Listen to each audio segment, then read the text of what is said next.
Essayer de comprendre la pensée de Dieu par rapport à l'Église. Nous avons parlé de la naissance de l'Église et c'est là justement où nous nous sommes arrêtés la dernière fois. Et aujourd'hui, nous allons parler de la vie de l'Église. Alléluia. Pour la première fois que les hommes ont appelé les disciples chrétiens, c'est parce qu'ils ont vu leur façon de faire. Ils ont entendu leur façon de parler. Ils ont constaté leur façon de marcher. C'est là s'identifier à la personne de Christ. Voilà pourquoi ils les ont appelés des chrétiens. Et je suis sûr, quand nous allons comprendre la vie de l'Église, comment est-ce qu'après la naissance, cette Église-là a vécu, ça va plus nous aider à comprendre ce que c'est que l'identité d'une Église. Amen. Donc si vous êtes vraiment attentifs, je vais vous donner en même temps les réponses pendant que je serai en train de parler. Mais je prie que ça ne soit pas comme ça. Amen, amen. Nous sommes aux Actes des Apôtres, chapitre 2. Par rapport à la naissance de l'Église, nous avons commencé à lire le verset 1, nous sommes limités au verset 41. Et là, nous allons lire le verset 42. Actes chapitre 2, verset 42.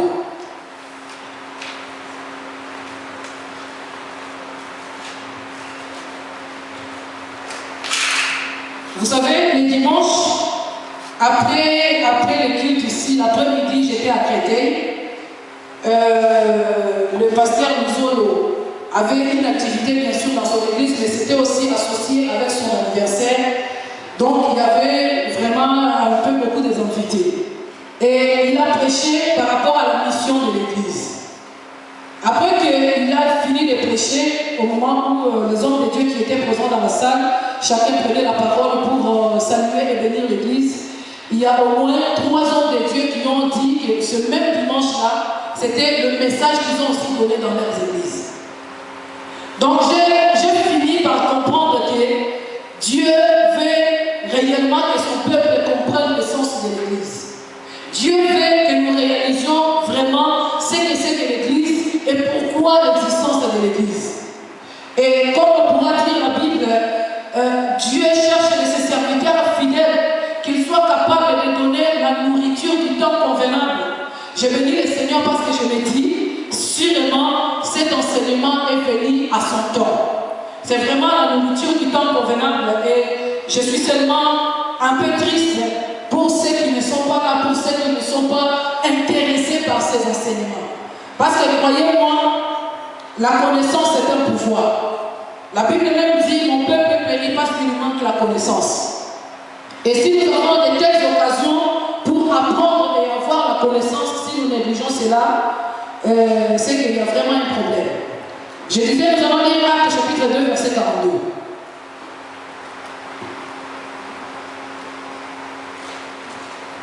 Quelqu'un veut bien faire la lecture, s'il vous plaît? Oui, je lis la parole du Seigneur. Amen. 2,42. Il persévérait dans l'enseignement des apôtres. Attends, ma soeur, pour que nous comprenions, on a dit juste qu'il persévérait. Qui persévérait? Commence au verset 41. Ceux qui acceptèrent sa parole furent baptisés, et en ce jour-là, le nombre des disciples augmenta d'environ 3000 âmes. Ils persévéraient dans l'enseignement des apôtres, dans la communion fraternelle, dans la fraction du pain et dans les prières. La crainte s'emparait de chacun, et il se faisait beaucoup de prodiges et de miracles par les apôtres. Tous ceux qui y croyaient étaient dans le même lieu, et ils avaient tout en commun. Tu peux t'arrêter là. La Bible dit, ceux qui acceptèrent la parole furent baptisés. Et par rapport, la dernière fois quand nous avons parlé de la naissance de l'Église, nous avons dit, ces jours-là, les jours de la Pentecôte, les jours où l'Église est née, et Dieu a fait grâce que, après que l'apôtre Pierre il parlait de la part du Seigneur, les gens ont eu le cœur vivement touché. Et quand ils ont accepté la parole de Dieu, ils se sont fait baptiser, donc le nombre de disciples s'augmenta d'environ 3000 hommes. Et ce sont ces hommes-là et ces femmes-là, ces disciples-là, quand ils ont cru à la parole de Dieu, quand ils ont pris cet engagement-là de suivre le Seigneur, quand ils se sont fait baptiser, quand ils ont accepté finalement de devenir disciples de Dieu, la Bible dit alors, dans le verset 42, ils persévéraient dans l'enseignement des apôtres, dans la communion fraternelle, dans la fraction du pain et dans la prière. Alléluia. Ce sont des mots auxquels nous avons l'habitude de dire il persévérait, il y avait comme la communion fraternelle. Mais nous avons, puisque nous sommes, c'est un enseignement, nous voulons un peu comprendre le vrai sens de ces mots. Parce qu'en fait, quand on dit que quelqu'un persévérait, on a souvent l'habitude de l'entendre, on les comprend de notre manière, on se dit, oui, voilà, il persévérait. Mais c'est quoi en fait quand on dit de quelqu'un qu'il persévérait? Et notre frère Larousse nous a aidés à comprendre ce que c'est que la persévérance.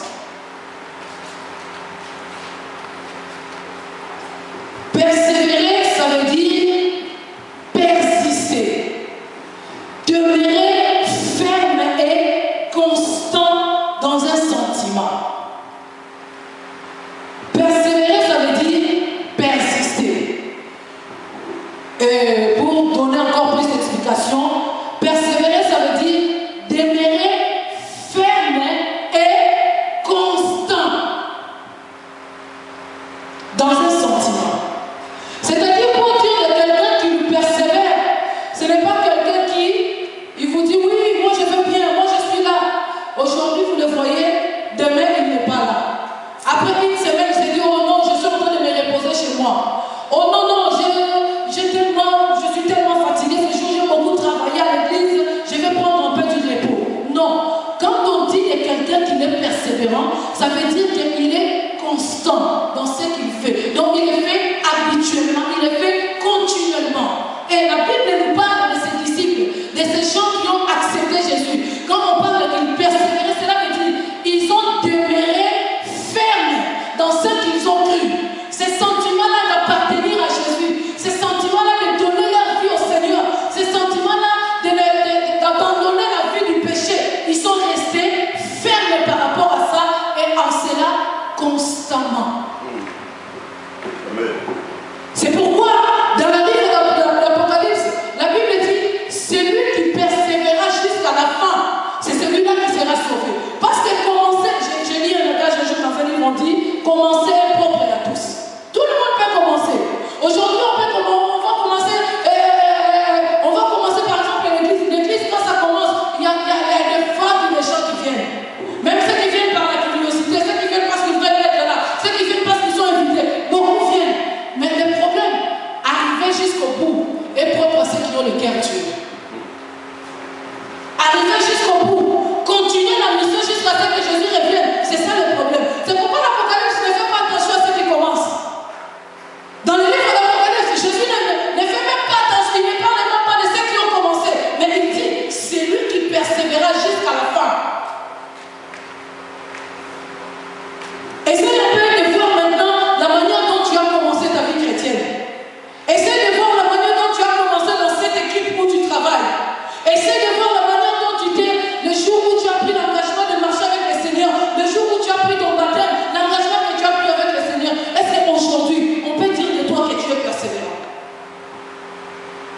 Dans ta manière de faire, dans ta manière de te présenter, dans ta manière d'être régulier, ponctuel ou constance dans ton service, dans ton travail, est-ce qu'on peut dire de toi que tu es persévérant?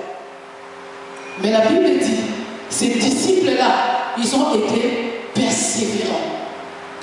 La première des choses dans la vie de ces disciples, ce qui a caractérisé leur vie, c'était la persévérance. Et la Bible dit la persévérance, quand persister finalement, je suis aussi allé un peu loin pour essayer de comprendre c'est quoi quand on dit de quelqu'un qui persistait, ça veut dire action ou qualité de celui qui tue.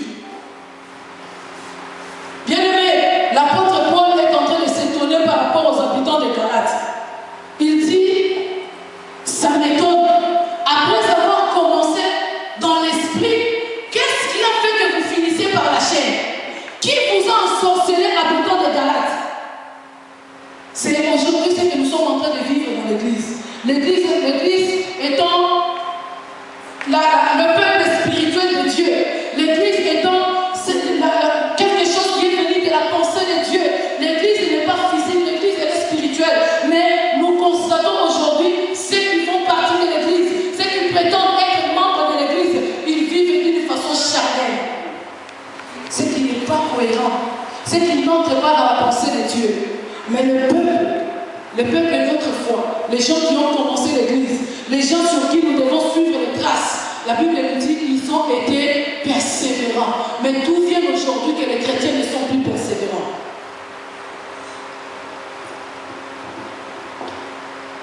Ils n'ont pas seulement été persévérants. Et cette persévérance, la Bible dit, c'était dans les enseignements. Or, aujourd'hui, les enseignements, c'est comme si c'est quelque chose qui ennuie les chrétiens. Alors, dans les enseignements, là, on va parler des péchés, on va parler des disciplines, on va parler des... Non. Et ils veulent quand ça crie, quand ça bouge. Dieu va vous bénir, amen. Dieu va vous élever, amen. Vous aurez le mariage, amen. Bien aimé, tout cela, c'est bien, c'est vrai, Dieu va le faire. Mais ça nous amènera tout. La Bible dit que sert à l'homme de gagner tout ce monde, de gagner tout le bien de ce monde s'il perdait son âme. Or, pour que tu conserves ton âme, le salut de ton âme, c'est dans les enseignements. Quand tu auras appris, quand tu auras acquis la connaissance, c'est à ce moment-là que tu sauras comment marcher, comment se comporter pour finalement sauver un jour ton âme. Bien aimé, nous vivons des temps compliqués. L'Église est en train de traverser des moments de crise comme pas possible. Et si nous ne sommes pas enseignés, on venait tout à l'heure de rendre visite à notre frère Christian, on était en train de suivre sur YouTube un homme qui se proclame magicien et qui défend la magie comme étant quelque chose de normal. Et puis vous allez dans les églises, vous priez, mais vous ne recevez pas, vous ne recevez rien de la part de ces dieux-là, vous n'êtes pas bénis, vous êtes toujours malade. Vous savez pourquoi? Parce que vous ne connaissez pas le nom de votre ange. Donc pour bien prier et avoir la réponse de la part de Dieu, tu dois connaître ton ange gardien. Et tu dois prier par rapport à cet ange-là. C'est cet ange-là qui va chercher la réponse auprès de Dieu pour te l'amener. Et si on n'est pas enseigné, si on n'est pas persévérant dans ton sentiment, tu risques de succomber dans de telles choses. Parce qu'il est, je vous dis qu'il est sérieux dans ce qu'il dit. Il est sérieux, il est convaincu, et croyez-moi, il a des adeptes derrière lui. Et tout cela, vous savez pourquoi? Faute de connaissance. Si le peuple périt, parce qu'il lui manque la connaissance. Malgré la tribulation qui est arrivée à l'église primitive, malgré les persécutions, malgré les pharisiens, les scribes, tout ce qu'ils ont fait, malgré les tortures qu'ont subi les apôtres, vous savez pourquoi ils n'ont pas abandonné la foi? Parce qu'ils ont persévéré dans les enseignements. Aujourd'hui, pour un oui, pour un non, un chrétien abandonne la foi. Ah, cette église-là, je ne vais plus y aller. Ah, dans les histoires-là, je ne vais plus me mêler. Tout cela pourquoi? Parce que nous ne sommes pas persévérants dans les enseignements. Nous ne sommes pas constants dans ces sentiments d'appartenir à Dieu. On a comme l'impression qu'on appartient à une organisation, on a comme l'impression qu'on appartient à une association. Bon, ce n'est qu'une association, je peux ou ne pas être là, ça me porte peu. Alors que nous sommes le peuple de Dieu. Nous sommes le peuple sur qui Dieu compte pour que nous atteignions les extrémités de la terre. Alléluia. Il persévérait dans l'enseignement des apôtres et dans la communion fraternelle. Alléluia. La communion, les dictionnaires le définissent comme étant union dans une même foi. C'est-à-dire union étroite entre fidèles dans un même état d'esprit.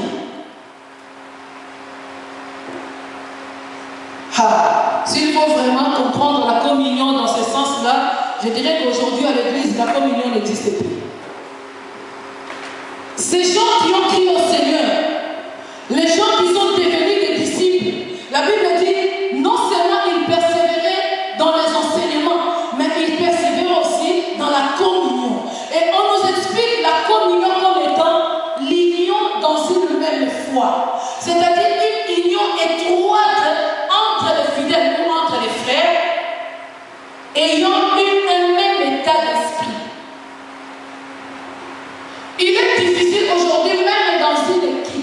travailles pour le Seigneur, dans l'équipe d'intercession, que tu trouves 5 ou 6 membres de l'équipe d'intercession qui ont le même état d'esprit. Si déjà nous avons du mal dans l'intercession, d'avoir le même état d'esprit, alors dites-moi dans l'église. Si déjà dans l'équipe de louange, nous avons du mal à avoir cette union-là fraternelle, nous avons du mal à avoir cette cohésion-là de l'esprit, nous avons du mal à marcher dans un même état d'esprit, alors que nous sommes 10 dans cette équipe-là. Alors dites-moi 50 membres de l'église, pour ne pas aller loin.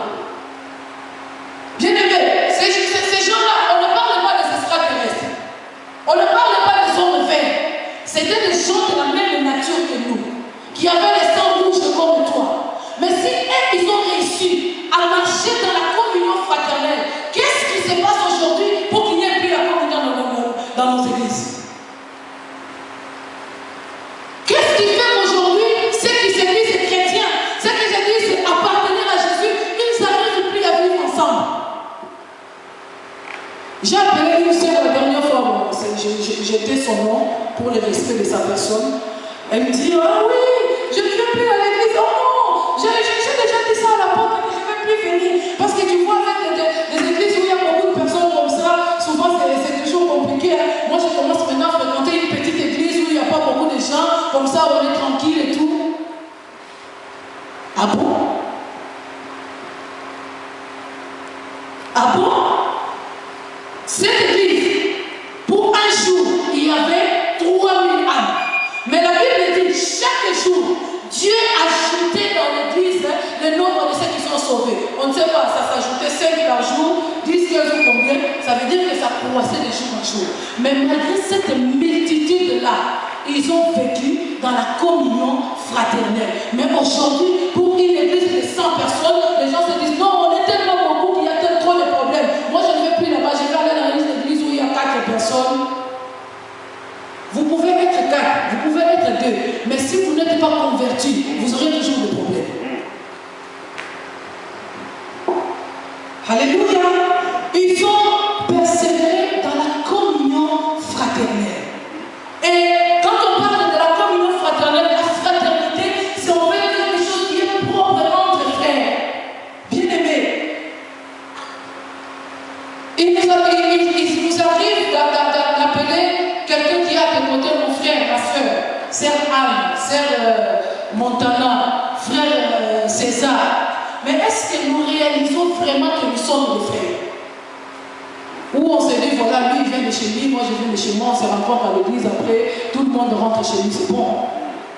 Non, au-delà du fait que nous nous rencontrons à l'église, ça c'est vrai. Mais ce n'est pas ça que Dieu nous a appelés. Dieu nous a appelés à une famille. Nous sommes un peuple, nous sommes une famille, nous sommes réellement frères. Et cette communion qui doit régner entre nous, ça ne doit pas être une union de gens qui se connaissent, une union d'amitié ou une union de camaraderie, mais ça doit être une union fraternelle. C'est-à-dire de considérer réellement que celui qui est à mes côtés, c'est mon frère. Donc s'il a un problème, ce problème-là, ça me concerne aussi. Celui-là, c'est ma soeur. S'il n'est pas bien, moi non plus, je ne peux pas être bien. Contrairement à ce que nous voyons aujourd'hui, il suffit qu'un frère tombe dans le péché, ça devient un sujet de joie, un sujet de propagande pour d'autres personnes. Ah, vous voyez, on savait de toutes les façons que ça allait arriver. Ah bon? Tu le savais et tu n'as rien fait jusqu'à ce que cela arrive. Dieu dit à Ézéchiel, je t'établis comme sentinelle. Dès que tu es là, tu es la sentinelle de ton frère. Tu es sentinelle de ta sœur. Tu dois veiller sur lui.